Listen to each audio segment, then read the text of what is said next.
Napatigil ka na ba upang magtaka, sa gitna ng pagtawa at mga makukulay na costume, ano ang tunay mong ipinagdiriwang noong ika-31 ng Oktubre? Naranasan mo na ba ang isang malabo, hindi mapakali na echo sa likod ng masayang hinihingi para sa candy, isang anino na hindi maaaring iwaksi ng maliwanag na orange ng mga pumpkins? Karamihan sa mga tao ay nakikita ang Halloween bilang isang hindi nakakapinsalang gabi ng kasiyahan, isang modernong tradisyon ng make naniniwala at mga sweets para sa mga bata. Ngunit ito ay isang malalim at mapanganib na hindi pagkakaunawaan. Ang katotohanan ay sa ilalim ng mga plastic na mask at asukal na tinatrato ay namamalagi ang isang kaayla-hilakbot na pinagmulan, isang kasaysayan na napakatarik sa kadiliman na ang mga ugat nito ay umabot sa mismong mga kasanayan na hinatulan ng Diyos. Paano kung ang mga laro na nilalaro mo ay mga echoes ng mga sinaunang, nakasisindak na mga ritual? Paano kung ang mga simbolo na yakapin mo ay hindi lamang mga inosenteng dekorasyon, ngunit ang mga gateway sa isang espiritual na katotohanan na itinuro sa iyo na huwag pansinin? Ngayong gabi, ibabalik namin ang belo. Maglalakbay tayo sa nakaraan, hindi upang masira ang isang holiday, ngunit upang ipakita ang isang katotohanan na sinasadya na nakatago, sanitized, at naripak para sa pagkonsumo ng masa. Ihanda ang iyong sarili, dahil kung ano ang iyong matutuklasan tungkol sa totoong simula ng Halloween ay magbabago sa paraang nakikita mo ngayong gabi magpakailanman. Upang maunawaan ang core ng Halloween, dapat nating maunawaan muna na ang mga pinagmulan nito ay walang ganap na gawin sa candy, partido, o mapaglarong mga takot. Ang tunay na simula nito ay mabagsik, ipinanganak mula sa isang pananaw sa mundo na puspos ng takot, pamahiin, at isang desperadong pangangailangan upang maaliw ang hindi nakikitang mga puwersa. Hindi namin pinag-uusapan ang tungkol sa isang simpleng pagdiriwang ng pag-aani. Pinag-uusapan natin ang tungkol sa isang oras kung saan ang mga linya sa pagitan ng natural at supernatural ay pinaniniwalaang mapanganib na manipis, isang gabi na pinamamahalaan ng mga madilim na ritual na idinisenyo upang mapagan ang mga naghihiganti na espiritu. Ang mga talaang pangkasaysayan at mga natuklasan sa arkeolohiko ay tumuturo sa isang nakakagambalang katotohanan kung saan ang hayop, at sa ilang mga account, kahit na ang mga sakripisyo ng tao ay itinuturing na mga kinakailangang handog sa mga Diyos ng kamatayan at sa ilalim ng mundo. Hindi ito pagdiriwang ng buhay o pag-aani, ito ay isang paghaharap sa kamatayan mismo, isang taunang ritual ng pagpasa sa pinakamadilim na gabi ng taon, at ang mga pamamaraan na ginamit ay ipinanganak ng purong takot. Ang mismong pundasyon ng pagdiriwang na ito ay hindi kagalakan, ngunit isang malalim, pangunahing takot sa mga espiritu ng mga patay at ang darating na kadiliman. Ang aming paglalakbay ay magdadala sa amin pabalik sa loob ng 2,000 taon, sa mga sinaunang Celtic na naninirahan sa mga lupain na alam natin ngayon bilang Ireland, Scotland, at mga bahagi ng Hilagang Europa. Ang kanilang buhay ay malapit na nakatali sa ritmo ng mga panahon, at ang kanilang pinakamahalagang pagdiriwang ay hindi sa tagsibol o tag-araw, ngunit sa cusp ng taglamig. Tinawag nila ang pagdiriwang na ito na Samhain, isang pangalan na literal na nangangahulugang pagtatapos ng tag-init. Sa kanilang kalendaryo, nagsimula ang bagong taon noong Nobyembre 1. Sa makatuwid, ika-31 ng Oktubre ay ang bisperas ng bagong taon, ngunit ito ay isang gabi na puno ng pangamba, hindi pagdiriwang. Para sa mga Celts, minarkahan ni Samhain ang tiyak na pagtatapos ng pag-aani at ang napuno ng ilaw na kalahati ng taon, at ang simula ng madilim, malamig na taglamig, isang panahon na malalim na nauugnay sa kamatayan, pagkabulok, at pagkamatay ng tao. Ito ay isang oras na ang lupa ay tila namatay, kapag ang araw ay hamina, at ang mga gabi ay lumago ng mahaba at mapanganib. Ang pana-panahong shift na ito ay hindi lamang isang pisikal na kaganapan, para sa mga Celts, ito ay isang malalim na espiritual, isang oras na ang mismong tela ng katotohanan ay tila nababalisa. Ito ang humahantong sa atin sa sentral na paniniwala na pinalakas ang buong pagdiriwang ng Samhain, ang pagbubukas ng espiritual na hangganan. Ang Celts ay gaganapin ng isang malakas na paniniwala na sa gabi ng ika-31 ng Oktubre, ang hangganan, ang belo sa pagitan ng mundo ng buhay at mundo ng mga patay, ay naging maliliit at mahina. Ito ay tulad ng isang pinto ay binuksan, na pinapayagan ng mga espiritu ng lahat na namatay sa nakaraang taon upang bumalik sa mundo, na naghahangad na magkaroon ng mga katawan ng buhay. Ngunit hindi lamang ito ang kamakailan lamang na namatay na kinatakutan nila. Naniniwala sila na ang lahat ng uri ng mga supernatural na nilalang, kapwa mga mapagkawang-gawang espiritu ng mga ninuno at malevolent na mga demonyo, ay malayang maaaring tumawid at maglakad sa gitna nila. Ang paniniwalang ito ay lumikha ng isang kapaligiran ng napakalawak na espiritual na pagkabalisa. Ito ay isang oras ng kaguluhan sa kosmiko, kung saan nasuspinde ang natural na order. Isipin na naninirahan sa isang maliit na nayon, na kayakap laban sa malamig, na naniniwala na sa labas lamang ng iyong pintuan, multo, fairies, at mga demonyong nilalang ay gumagala sa madilim na tanawin. Hindi ito isang pantasya, sa kanila. Ito ay isang kakilakilabot na taunang katotohanan na nangangailangan ng mga tiyak na aksyon at ritual upang mabuhay sa gabi na hindi nasaktan. Sa gitna ng mga ritual na ito ay ang mga pari ng Celtic, na kilala bilang mga druid. Sila ang mga espiritual na tagapamagitan, ang mga pinaniniwalaang nauunawaan ang mga paggalaw ng mundo ng espiritu at kung paano makihalubilo dito. Sa gabi ng Samhain, papatayin ng mga druid ang lahat ng apoy ng apuyan sa mga tahanan ng mga taga-baryo. Pagkatapos, magtitipon sila sa mga sagradong burol upang makabuo ng napakalaking ritual na bonfires. Ang mga apoy na ito ay hindi para sa init o ilaw, sila ay sagradong apoy na inilaan upang parangalan ang kanilang araw na Diyos, si Lu, at upang matakot ang mga masasamang espiritu na nakagugulo sa kadiliman. Ito ay sa mga bonfires na naganap ang pinakamakasal-anang kilos. Ang mga druid ay mag-aalok ng mga sakripisyo upang maaliw ang mga Diyos at ang mga espiritu ng mga patay. Ang mga pananim at hayop ay sinunog sa apoy. At habang ang ilang mga modernong historiador ay debate ang lawak ng kasanayan, maraming mga sinaunang mga account sa Roma, kasama na ang mga mula kay Julius Caesar, ay naglalarawan sa mga druids bilang pagsasanay ng sakripisyo ng tao, kung minsan sa mga kakilakilabot na paraan, tulad ng pagsunog ng mga tao na buhay sa mga higanteng wicker effigies. Sa tabi ng mga sakripisyo na ito, ang mga druids ay nagsagawa ng mga form ng paghula, pagtatangka na mahulaan ang hinaharap sa pamamagitan ng pagsusuri sa mga labi ng mga sinakripisyo na hayop o sa pamamagitan ng pagbibigay kahulugan sa mga pattern sa apoy. Naniniwala sila na sa gabing ito, nang napakalapit ng mundo ng espiritu, ang kanilang kakayahang hulaan ang kapalaran ng darating na taon ay pinakamalakas. Matapos ang grand, nakakatakot na paningin sa burol, ang seremonya ay malayo sa ibabaw. Ang mga individual na taga-baryo ay may mahalagang papel upang i-play. Ang bawat pamilya ay kukuha ng isang ember o isang ilaw na sulo mula sa sagradong bonfire ng druids at ibabalik ito sa kanilang sariling tirahan. Ito ay isang malalim na simbolikong kilos. Gamit ang sagradong apoy na ito, ibabalik nila ang apoy ng apoy sa kanilang bahay, isang apoy na sadyang napapatay ng mas maaga. Hindi lamang ito tungkol sa pagsisimula ng apoy para sa init, ito ay isang ritual ng paglilinis at proteksyon. Ang apoy, na ipinanganak mula sa pakikipag-ugnay sa druid sa mga Diyos, ay pinaniniwalaang magdala ng isang banal na pagpapala na magpapalaban sa pamilya mula sa mga demonyong puwersa at magdala ng magandang kapalaran sa buong mahaba, madilim na taglamig sa unahan. Ang buong pamayanan, na nagsimula sa gabi sa kadiliman at paghihiwalay, ay muling nakakonekta at protektado ng isang solong, sagradong mapagkukunan ng ilaw. Ngunit ang proteksyon ng sagradong apoy sa loob ng kanilang mga tahanan ay hindi itinuturing na sapat upang mag-navigate sa mga kakilakilabot ng gabi mismo. Ang pinakapagpindot na panganib ay nakatagpo ng isang espiritu habang nasa labas.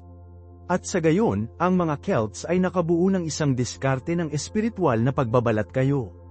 Ito ang totoo, pangunahing pinagmula ng kasuutan ng Halloween. Hindi ito tungkol sa kasiyahan o pagdiriwang, ito ay isang desperadong gawa ng kaligtasan ng buhay.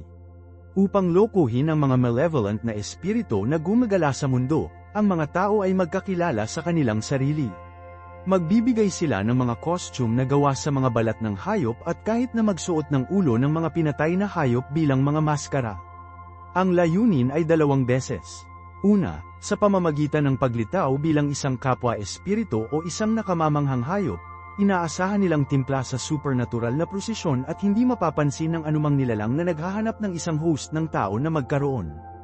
Isipin ang paningin, ang mga taga-baryo ay nakabalot sa magaspang na mga pagtatago, ang kanilang mga mukha ay nakakubli ng bungo ng isang kambing o isang bulugan, na tahimik na gumagalaw sa gabi, hindi bilang isang kalokohan, ngunit sa labas ng tunay na takot. Ang pangalawang layunin ay upang aktibong matakot ang mga espiritu, sa pamamagitan ng paggawa ng kanilang sarili na mukhang nakakatakot hanggat maaari. Inaasahan nilang takutin ang anumang mas kaunting mga demonyo o maling mga fairies na maaaring makatagpo nila. Ito ay isang mekanismo ng psikolohikal na pagtatanggol, isang pagtatangka upang maging halimaw sa dilim upang ang tunay na monsters ay mag-iiwan ka. Ang takot na ito ay humantong din sa isa pang kasanayan na sumasalamin sa ating mga modernong tradisyon. Naniniwala ang mga Celts na ang mga espiritu ng mga patay ay hindi lamang gumagala ng walang layunin, marami ang nagbabalik upang bisitahin ang kanilang mga dating tahanan. Ang ilan sa mga ito ay maaaring maging mapagkaloob na mga ninuno, ngunit ang iba ay maaaring maghayganti o magutom lamang. Upang mailagay ang mga libog na kaluluwa na ito at matiyak na hindi nila sinubukan na pumasok sa bahay o sampay ng pamilya, ang mga taga-baryo ay mag-iiwan ng mga handog ng pagkain at inumin sa kanilang mga pintuan. Ito ay isang anyo ng pag-apela, isang suhol sa mundo ng espiritu. Narito ang aming alok, sinabi ng kilos, kunin mo ito at ipasa sa amin ng payapa. Ang kasanayang ito ng pag-iwan ng pagkain upang mapalma ang mga supernatural na nilalang ay ang sinaunang, natatakot na ninuno ng ating modernong freak o pagpapagamot walang freak na kasangkot, tanging ang nakakatakot na bunga ng hindi pagtupad na magbigay ng isang gamutin sa isang potensyal na malevolent na multo. Gayunpaman, isang pagkakamali na tingnan ng Samhain bilang isang gabi ng dalisay, hindi na buong takot. Ito ay mas komplikado kaysa doon. Sa tabi ng takot sa mga demonyo at masasamang espiritu ay isang malalim na pag-upo para sa mga ninuno. Habang nagsagawa sila ng mga hakbang upang iwaksi ang hindi kanais-nais na supernatural, aktibong inanyayahan din nila ang mga espiritu ng kanilang mga iniwan na mahal sa kanilang mga tahanan. Ang isang lugar ay itatakda sa hapagkainan, kumpleto sa pagkain at inumin, para sa mga multo ng mga miyembro ng pamilya na naipasa. Ito ay isang gabi ng pag-alaala at pakikipag-isa.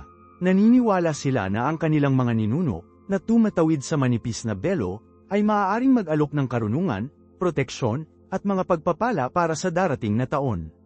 Kaya, mayroon kang hindi kapani-pani walang dualidad na ito. Ang isang pamilya ay nakayuko sa paligid ng kanilang sagradong apoy ng apo, na kinilabutan ng mga demonyong nilalang na kumakalat sa kanilang pintuan, habang sabay na iniiwan ang parehong pintuan na metaphorically bukas, na may isang lugar na nakalagay sa mesa, sa mapagmahal na maligayang pagdating para sa diwa ng isang namatay na lola o ama. Ang timpla ng terorismo at lamang na ito, ng pag-warding at pag-welcome in, ay nasa pinakadulo ng kung ano ang ginawa ni Samhain tulad ng isang malakas at walang hanggang pagdiriwang. Kinilala nito ang buong spectrum ng espiritual na mundo, mula sa demonyo hanggang sa banal, at naintindihan na sa isang gabing ito, ang sangkatauhan ay nahuli ng direkta sa gitna. At sa gitna ng lahat ng ritual na ito, kapwa ang natatakot at pamilya, ay mga pinuno ng espiritual ng komunidad, ang mga druid. Si Samhain ay arguably ang pinakamahalagang gabi ng taon para sa kanila. Sila ang mga tagapamagitan, ang mga nakakaintindi sa mga patakaran ng supernatural na intersection na ito. Sa gabi ng Samhain, isang malakas na ritual ang magaganap sa buong lupain ng Celtic. Ang bawat pamilya ay magpapatay ng apoy sa kanilang apuyan, na inilalagay ang kanilang mga tahanan at ang buong nayon sa isang malalim, mapang-api na kadiliman. Hindi lamang ito upang makatipid ng gasolina, ito ay isang malalim na simbolikong kilos. Ito ay isang pag-reset, isang komunal na pagkamatay ng ilaw at init ng lumang taon, na iniiwan ng buong pamayanan na mahina at nakalantad sa malamig na madilim, nagkakaisa sa kanilang ibinahaging itim. Pagkatapos, ang mga druid ay magtatayo at magaan ng isang napakalaking, sagradong apoy. Ito ay hindi lamang anumang apoy, ito ay isang kailangan sunog, na madalas na itinayo na may mga tiyak na sagradong kakahuyan tulad ng oak, na pinaniniwala ang may mga proteksyon na katangian. Sila ay mag-awit at gumawa ng mga handog, kung minsan kasama ang mga bahagi ng pag-aani o kahit na mga sakripisyo ng hayop, ihahatid ito sa apoy upang maaliw ang mga Diyos at parangalan ang mga patay. Ang colossal blaze na ito ay nagsilbi ng maraming mga layunin. Ito ay isang beacon ng pag-asa laban sa pag-encroaching ng taglamig, isang malakas na simbolo ng lumalagong kapangyarihan ng araw. Ito ay isang tool ng paglilinis, ang mga taga-baryo at ang kanilang mga hayop ay madalas na maglakad sa pagitan ng dalawang malalaking bonfires, na naniniwala na ang usok at apoy ay linisin sila ng sakit at protektahan sila mula sa kasamaan. At ang pinakamahalaga, ito ay isang sandata. Ang ilaw at init ay naisip na isang malakas na ward, na itinutulak ang mga malevolent na espiritu na naglibot sa gabi, na lumilikha ng isang inilaan, protektadong puwang para sa buhay. Kapag kumpleto na ang pangunahing ritual, ang bawat pamilya ay kukuha ng isang nasusunog na ember o isang ilaw na sulo mula sa gitnang, sagradong apoy na ito pabalik sa kanilang sariling tahanan. Gamit nito, ibabalik nila ang kanilang personal na apuyan. Ang batas na ito ay simbolikong nagdala ng protection, paglilinis ng kapangyarihan ng sagradong apoy ng komunidad sa gitna ng bawat sambahayan, tinitiyak ang kanilang kaligtasan sa pamamagitan ng mahaba, madilim na gabi at darating na taglamig. Ito ay isang nasasalat na link sa pagitan ng bawat tahanan at ang espiritual na awtoridad ng mga druids. Ang natatanging pagkakaugnay ng mga kaganapan ang belo ay nasa pinakamatindi nito, ang mga espiritu ng patay na naglalakad sa lupa, at ang mga sagradong apoy na nasusunog ay nilikha ang perpektong mga kondisyon para sa isa pang pangunahing aspeto ng Samhain, paghula. Kung ang hangganan sa pagitan ng mga pisikal at espiritual na mundo ay maliliit, nangangahulugan ito na ang hangganan sa pagitan ng kasalukuyan at sa hinaharap ay pantay na payat. Para sa mga Celts, na ang mga buhay ay nakasalalay sa hindi mahuhulaan na pag-on ng mga panahon, alam kung ano ang hinaharap na gaganapin ay hindi isang maliit na laro ng partido, ito ay isang bagay na mabuhay. Ang darating na taglamig ay maaaring magdala ng taggutom o kapalaran, sakit o kalusugan, buhay o kamatayan. Kaya, nagsagawa sila ng maraming mga anyo ng pagsasabi ng kapalaran sa gabing ito, na umaasang makakuha ng isang sulyap, gayunpaman lumipad, sa susunod na taon. Marami sa mga ritual na paghula na ito ay umiikot sa nagdaang pag-aani, lalo na ang mga mansanas at mani. Ang mga mansanas, sa mitolohiya ng Celtic, ay madalas na nauugnay sa otherworld at immortalidad. Isang karaniwang kasanayan na kasangkot sa pagbabalat ng isang mansana sa isang mahaba, tuloy-tuloy na strand. Ang tao ay pagkatapos ay i-swing ang alisan ng balat sa paligid ng kanilang ulo at hayaang bumaba ito sa sahig. Ang hugis na nabuo nito ay pinaniniwalaan na ang inisyal ng kanilang asawa sa hinaharap. Ang isa pa, na maaari mong makilala, ay kasangkot sa isang tub ng tubig na puno ng mga mansanas. Ang mga bata, walang asawa ay susubukan na kumagat ng isang mansana sa labas ng tubig nang hindi ginagamit ang kanilang mga kamay. Ang una upang magtagumpay ay pinaniniwalaan na ang susunod na magpakasal. Ito ay hindi lamang isang laro ng kagalingan, ito ay isang seryosong query na inilagay sa mga faith. Katulad nito, ang mga mani ay ginamit upang mahulaan ang kurso ng isang pag-iibigan. Ang isang batang mag-asawa ay maglagay ng 2 mani sa apuyan malapit sa apoy, ang isa na kumakatawan sa bawat isa sa kanila. Kung ang mga mani ay inihaw ng tahimik at patuloy na magkatabi, nagpahiwatig ito ng isang mahaba at tunay na unyon. Ngunit kung sila ay naghist, basag, at tumalon bukod sa init, inihula nito ang isang magulong at napapahamak na relasyon.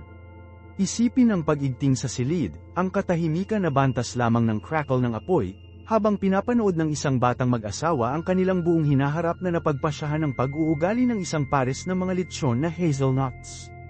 Ang mga ito ay hindi lamang mga kakaibang katutubong kaugalian, malubhang-malubhang pagtatangka silang mag-navigate sa isang mundo na nakakaramdam ng magulong at madalas na magalit. Ang impormasyon na glint sa Samhain Night ay maaaring maka-impluwensya sa mga pangunahing desisyon sa buhay, sino ang magpakasal, kung magtatanim, kung ilipat ang mga kawan sa isang bagong pastulan. Ang iba pang mga anyo ng paghula ay mas direkta. Maaaring bigyang kahulugan ng isang druid ang mga pattern ng usok na tumataas mula sa mahusay na apoy, o ang mga hugis na nabuo sa pamamagitan ng paghahagis ng tinunaw na tingga sa malamig na tubig. Ang ilang mga tradisyon ay nagsasalita ng mas matindi, kahit na pag-aalsa, mga ritual kung saan ang isang tag-akita ay ibabalot ang kanilang mga sarili sa pagtago ng isang sariwang sinakripisyo na toro at humiga sa tabi ng isang talon o sa isang libing na libing upang makatanggap ng mga pangitain sa hinaharap. Bukas ang hadlang sa pagitan ng mga mundo, at ginamit ng mga Celts ang bawat tool sa kanilang pagtatapon upang sumilip sa pamamagitan nito. Ngunit ang porous na belo na ito ay isang dobleng tibak. Habang pinapayagan nito ang mga sulyap sa hinaharap, pinapayagan din ito ang mga bagay at mga nilalang mula sa otherworld na tumawid sa atin. At hindi lahat ng mga ito ay palakaibigan. Dito nakarating tayo sa puso ng takot at protection na magic na nauugnay sa oras ng taon na ito. Naniniwala ang Celts na sa Samhain, ang mga espiritu ng kanilang mga ninuno ay babalik upang bisitahin ang kanilang mga dating tahanan. Upang tanggapin ang mga ito, ang mga tao ay magtatakda ng isang lugar para sa kanila sa hapagkainan at iwanan ang mga handog ng pagkain at inumin. Ito ay isang gabi ng pag-alaala, isang paraan upang parangalan ang linya ng pamilya at mapanatili ang isang koneksyon sa mga naipasa. Ang mga espiritu ng mga ninuno na ito ay karaniwang nakikita bilang mapagkawang gawa, o hindi bababa sa neutral, isang nakakaaliw na presensya sa kadiliman ng pag-encroaching. Gayunpaman, sa tabi ng minamahal na patay ay dumating ang iba pa, mas mapanganib na mga nilalang. Ang ***, isang malakas at madalas na malevolent na lahi ng mga supernatural na nilalang, o mga fairies, ay malaya ring gumala sa mundo ng tao sa gabing ito. Ang mga ito ay hindi ang maliit, may pakpak na mga sprite ng magarbong Victorian. Ang mga ito ay mabigat, may kapansanan na mga nilalang na maaaring mag-blight ng mga pananim, may sakit na hayop, at kahit na pagdukot sa mga tao, na pinipilit sila sa ibang lugar magpakailanman. Ito ay isang gabi ng malalim na espiritual na panganib. Kaya, paano mo pinoprotektahan ang iyong sarili? Paano ka lumipat sa kadiliman kapag ang hangin mismo ay makapal na may ibang mga espiritu, kapwa mabuti at may sakit? Ito ay kung saan nahanap natin ang mga sinaunang ugat ng ating mga modernong costume ng Halloween. Ang kasanayan ay kilala bilang Guising o Momming. Ang mga tao, lalo na ang mga kabataang lalaki, ay magkakilala sa kanilang sarili upang lokohin ang mga espiritu. Magsuot sila ng mga maskara, madalas na nakakagulat at nakakatakot, at mga costume na gawa sa mga balat ng hayop, pagtatago, o dayami. Ang ideya ay dalawang beses. Una, sa pamamagitan ng paglitaw bilang isang kakilakilabot na espiritu sa iyong sarili, maaari mong linlangin ang tunay na mapanganib na **** sa pag-iwan sa iyo ng mag-isa. Ito ay isang anyo ng supernatural camouflage. Kung ikaw ay tulad ng isa sa kanila, maaari ka nilang ipasa ng hindi nagiging sanhi ng anumang pinsala. Ito ay isang paraan ng timpla sa kaguluhan ng gabi sa halip na tumayo bilang isang mahina na target ng tao. Ang pangalawang layunin ay mas kaakit-akit. Ang mga geyser ay maglakbay mula sa bahay-bahay, madalas sa isang prosesyon, na kumikilos bilang mga kinatawan ng mga espiritu.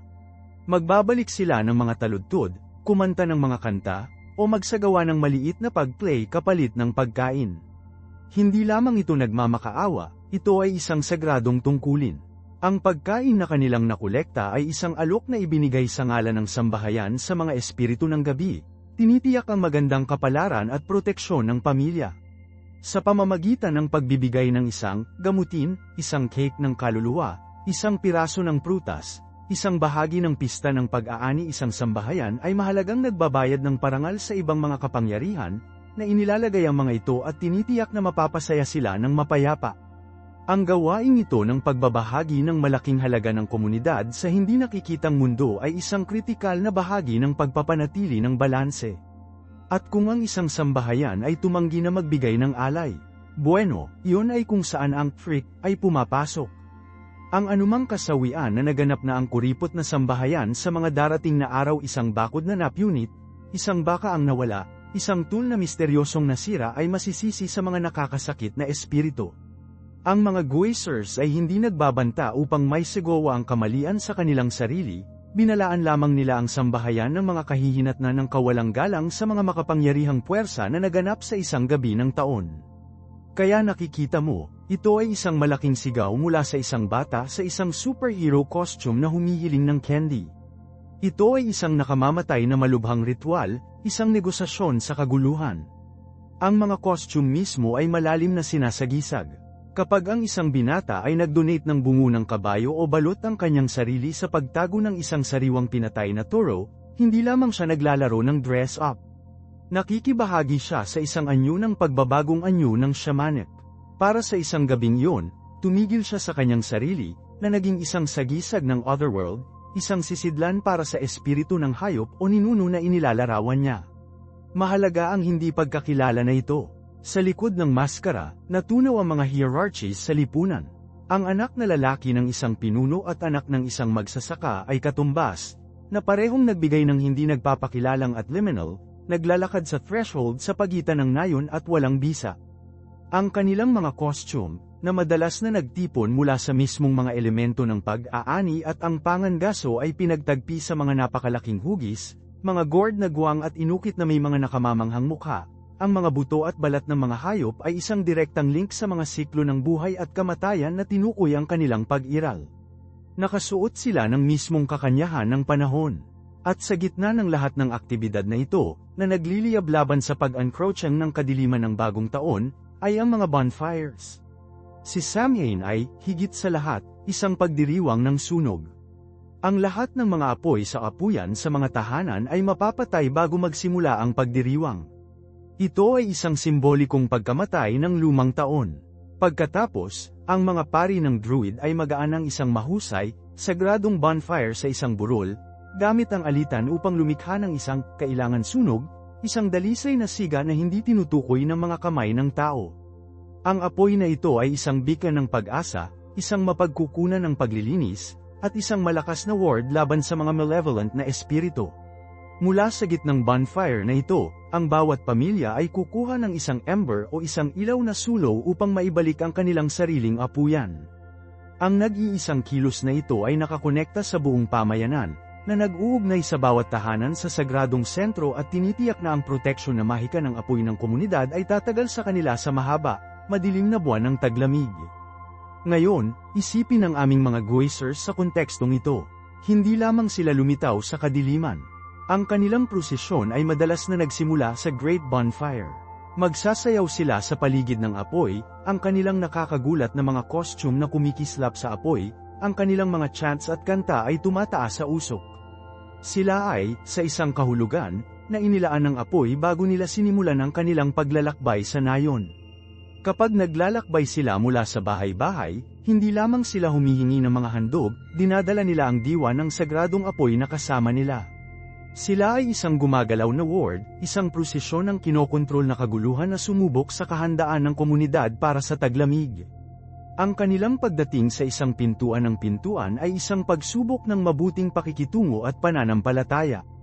Upang mabigyan sila ng pagkain ay upang parangalan ang mga espiritu, kilalanin ang mga ninuno, at ipakita na ang iyong sambahayan ay nakahanay sa sagradong pagkakasunod-sunod ng gabi. Ang mga kaluluwa na nakolekta, halimbawa, ay hindi lamang simpleng paggamot. Ang mga ito ay maliit, madalas na spiced, bilog na cake, at pinaniniwalaan na para sa bawat cake na kinakain, isang kaluluwa ang napalaya mula sa purgatorio. Kaya't nang tinanggap ng mga geyser ang isang cake ng kaluluwa, nagsasagawa sila ng isang espiritual na serbisyo para sa mga patay na kamag-anak ng sambahayan. Pinapalalim nito ang kahulugan ng palitan. Ito ay nagiging isang transaksyon na tulay ang mga mundo ng buhay at patay, na pinagsama ng mga kakaibang, costume na mga numero. At ang banta ng isang trick ay nagiging mas malinaw din. Hindi ito tungkol sa paninira para sa kapakanan nito. Ang isang trick ay maaaring kasangkot sa pag-unhing ng isang gate upang hayaan ang mga hayop na gumala, o paglipat ng araro ng isang magsasaka sa gitna ng isang bukid. Ito ay mga gawa ng karamdaman, simbolo ng mas malaking kaguluhan na mangyayari sa isang sambahayan na pinutol ang sarili mula sa pamayanan at mundo ng espiritu sa pamamagitan ng pagtanggi na lumahok sa pagbibigay ng regalo. Ang mga Goisers ay nagpapakita lamang, sa isang maliit na sukat, ang mga kahihinatnan ng espiritual na paghihiwalay. Hawak nila ang isang salamin sa sambahayan, na ipinakita sa kanila ang kaguluhan na inaanyayahan nila sa kanilang buhay. Dinadala tayo nito sa likas na katangian ng mga disguises mismo. Bakit ang mga nakamamanghang mukha, ang mga balat ng hayop, ang cross-dressing? Hindi ito isang paligsahan sa kagandahan. Ito ay isang malalim na kilos ng mahiwagang pagbabagong anyo at pag-iingat sa sarili. Pag-isipan ito, kung ang belo sa pagitan ng mga mundo ay payat, at ang lahat ng uri ng mga espiritu mga alitan, fairies, at mas madidilim na mga nilalang ay naglalakad sa lupa, hindi mo nais na madaling makilala bilang isang mahina na tao. Ang kasuutan ay isang anyo ng espiritual na pagbabalat kayo. Sa pamamagitan ng pagbibigay ng isang maskara, madalas na inukit mula sa kahoy o katad, At pag-cloaking ang iyong sarili sa dayami o mga basahan na basahan, tumigil ka sa iyong sarili. Ikaw ay naging isang hindi nagpapakilalang figura, isang espiritu sa mga espiritu. Ang tunay na malevolent na puwersa, ang talagang dapat mong alalahanin, ay maaaring makaligtaan ka, na nagkakamali sa iyo para sa isa sa kanilang sariling uri. Ito ay isang prinsipyo na nakikita natin sa kalikasan, mimicry bilang isang mekanismo ng pagtatanggol. Ngunit mas malalim ito kaysa doon. Ito rin ay isang gawa ng nakikiramay na mahika, sa pamamagitan ng pagbibihis bilang isang malakas na hayop, tulad ng isang stag na may mga antler o isang ligaw na bulugan na may maskara, hinahangad ng geyser na isama ang lakas at ibang lakas ng nilalang na iyon. Hindi lamang sila nagpapanggap, sinusubukan nilang i-channel ang espiritu ng hayop na iyon, upang humiram ng kakayahang mag-navigate sa mapanganib na espiritual na tanawin ng gabi. Ang mga costume ay hindi inilaan upang maging nakakatakot, sa paraang iniisip natin ngayon isang murang kilig. Ang mga ito ay sinadya upang maging tunay na hindi mapakali, upang malabo ang mga linya at malito ang mismong kahulugan ng kung ano ang tao at kung ano ang hindi. Sa pagkalito na yon, nagkaroon ng kaligtasan. Ang pagbabagong ito ay naglagay ng geyser sa isang natatanging posisyon.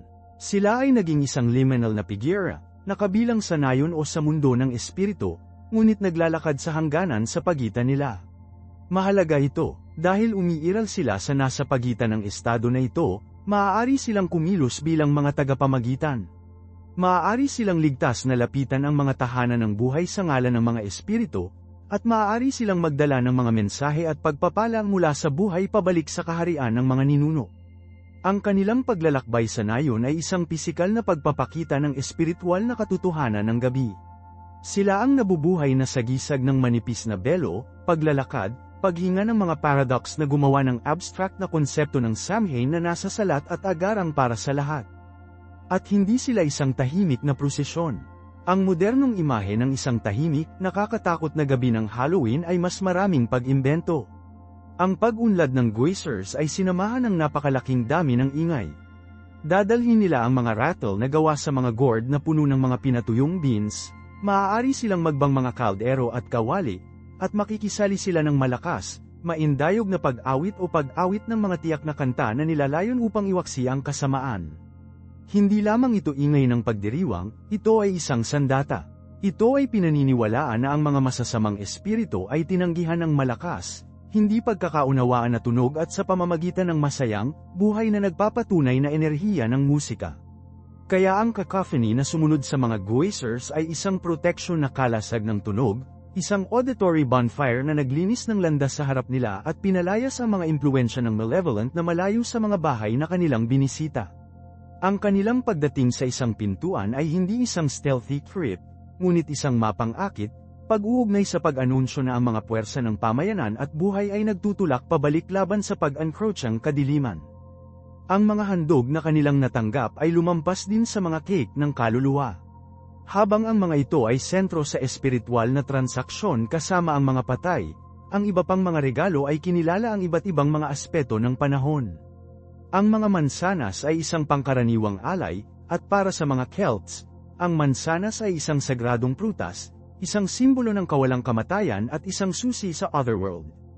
Ang gawa-gawa na lupain ng Avalon ay literal na Isle of Apples. Upang magbigay ng isang mansanas ay mag-alok ng isang simbolo ng buhay at isang koneksyon sa mahiwagang kaharian. Ang mga mani, lalo na ang mga hazelnuts, ay ibinigay din. Ang hazel ay ang puno ng karunungan at paghula. Upang may bahagi ang iyong tindahan ng mga mani ay upang ibahagi ang pag-asa ng karunungan at pananaw para sa darating na taon. At syempre, mayroong ale o mead, ang inumin ng pagdiriwang at pakikipag-isa. Ang pagbabahagi ng inumin sa isang geyser ay isang paraan ng pagbabahagi ng isang sandali ng pakikisama sa buong mundo ng espiritu na kinakatawan nila, isang toast sa mga ninuno at espiritu ng lupain, tinitiyak ang kanilang mabuting kalooban. Ang mga costume mismo ay hindi ang sanitized, binili ng mga nilikha na alam natin ngayon. Labis silang konektado sa mundo at ang siklo ng buhay at kamatayan. Ang mga geyser ay madalas na magsuot ng mga hides ng hayop o kahit na ang mga ulo at bungo ng mga hayop tulad ng mga kabayo, kambing, o stags. Isipin kung ano ang ibig sabihin nito. Ang pagsusuot ng balat ng isang stag ay hindi lamang isang disguise, ito ay isang pagtatangka upang ma-channel ang kapangyarihan at diwa ng hayop na yun, isang hayop na maaaring mag-navigate sa malalim na kakahuyan, ang mga liminal na puwang. Ito ay isang anyo ng nakikiramay na mahika. Ang iba ay maaaring nakasuot ng dayami, na kumakatawan sa ani na butil, ang multo ng kabaitan ng tag-araw. Ang kanilang mga mukha ay malabo hindi sa pamamagitan ng mga plastic mask, ngunit sa pamamagitan ng suit, luwed, o mga maskara na inukit mula sa kahoy o gourds. Ang layunin ay kabuuang hindi pagkakilala, isang kumpletong pagpapadanak ng isang tao sa mortal na pagkakakilanlan. Para sa gabing yon, hindi ka ang magsasaka, ang panday, o ang weaver. Ikaw ay isang elemental na puwersa, isang espiritu ng ligaw, isang messenger mula sa mga ninuno. Ang gawain ito ng pagbibigay ng guise ay isang malalim na ritual ng pagbabagong anyo. Sa maraming mga tradisyon ng shamanic, mayroong konsepto ng pagiging isang guwang na buto, isang sisidlan na kung saan ang mundo ng espiritu ay maaaring makipag-ugnay sa pisikal. Sa isang paraan, ang bawat geyser ay naging isang guwang na buto para sa gabi ng Samhain.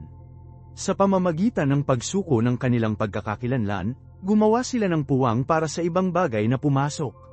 Hindi na sila isang tao lamang sa isang kasuotan, ang mga ito ay isang buhay, naglalakad na piraso ng otherworld. Ito ay isang malakas na konsepto, isa na nagmumungkahi ng isang mas malalim na psikolohikal at espiritual na karanasan kaysa sa pagbibihis lamang para sa kasiyahan. Ito ay tungkol sa kusang paglabas ng kaligtasan ng iyong sariling balat at ang iyong kilalang pagkakakilanlan upang mamagitan sa hindi alam. Nangangailangan ito ng lakas ng loob. Kinakailangan nito ang isang paniniwala na maaari mong lakarin ang hangganan na iyon at bumalik.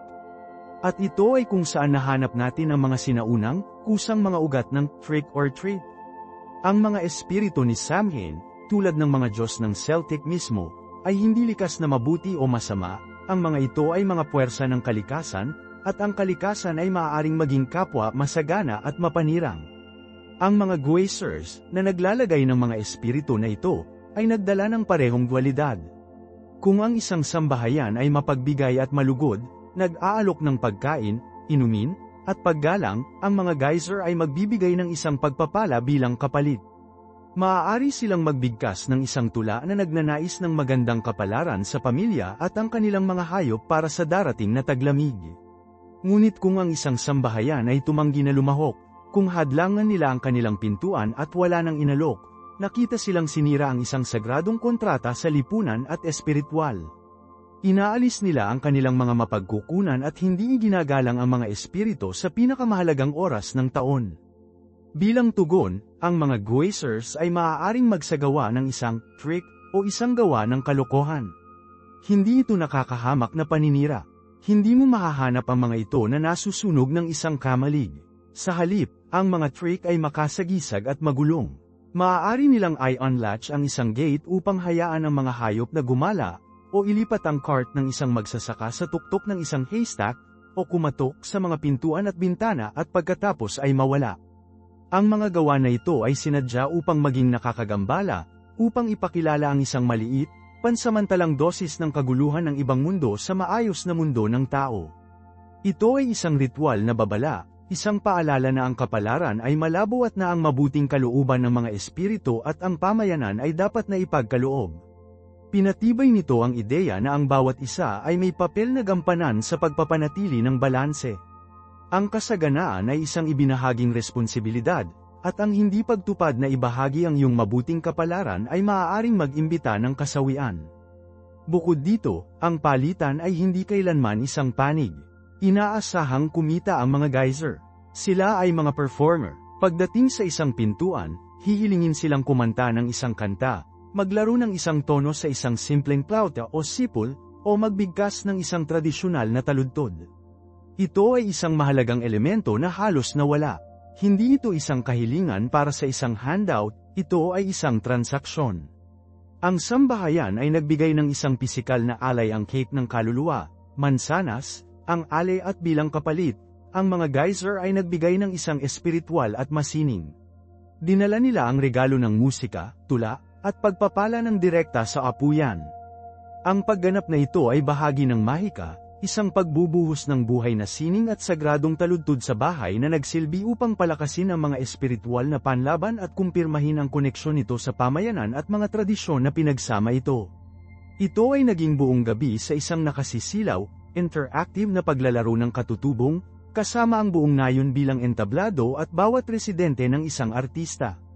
Kaya, ang nakikita natin ngayon ay ang malabong echo ng isang malalim na ritual, isang sagradong palitan na idinisenyo upang mapanatili ang balanse hindi lamang sa pagitan ng mga mundo, ngunit sa loob mismo ng komunidad. Pinagtataka ka tungkol sa mga tradisyon na ipinagpapatuloy namin nang hindi palaging alam ang kanilang mga ugat. Gaano karami ang orihinal na espiritu na iyon ang pagpapalitan ng pagganap para sa pagkakaloob? Naniniwala ka ba na mayroon pa rin sa ating mga modernong pagdiriwang ng Halloween? Gusto kong basahin ang iyong mga saloobin sa mga komento. At kung masiyahan ka sa paghuhukay sa mga nakatagong kasaysayan na ito, tiyaking mag-subscribe at mag-ring ng abiso na yon, dahil ang aming susunod na video ay tinutuya ang nakakagulat na madilim na pinagmulan ng Jack-o'-lantern, at hindi mo nais na makaligtaan ito. Hanggang doon, manatiling mausisa. Ako si Marco.